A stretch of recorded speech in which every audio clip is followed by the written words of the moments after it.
জীবন বৃত্তান্ত, কবরের মধ্যে কি হবে এটাও আমাদেরকে শিখিয়ে দিয়েছেন। মানুষ মারা যায় কিন্তু 40 দিন পরে তার কোনো খবর পাওয়া যায় না। মানুষ মারা যায়, কবরের মধ্যে রাখা হয়, 1 মাস পরে তার কোনো খবর নেওয়া হয় না। মানুষ মারা যায়, কবরের মধ্যে রাখা হয়, 2 মাস হয়ে যায়, তার কোনো খবর নেওয়া হয় না।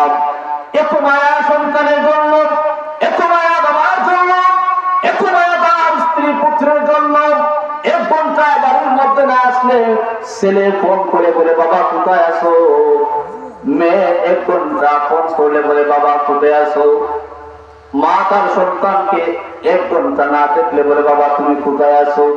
আরে হায়, আজকে এই যে মৃত্যুর বিষয়টা যদি কোনো মানুষ চিন্তা করে, গবেষণা করে, তাহলে সকাল থেকে শুরু করে যদি সারাদিন যায়, তাহলে দিনের একটা মুহূর্ত, একটা সেকেন্ড তার দ্বারা কোনো খারাপ কাজ, কোনো আল্লাহর নাফরমানি কাজ হবে না। ঠিক কিনা বলেন?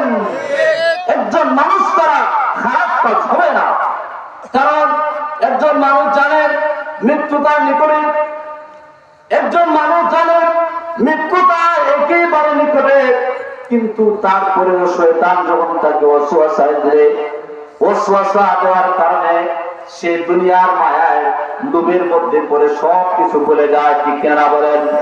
এজন্য আল্লাহ হাবিব সাল্লাল্লাহু আলাইহি ওয়াসাল্লাম বলেন সুম্মা ইউমীতুকুম, আল্লাহ তাআলা বলতে হে নবী আপনি বলেন সুম্মা ইউহয়ীকুম সুম্মা ইলাইহি তুরজাউন।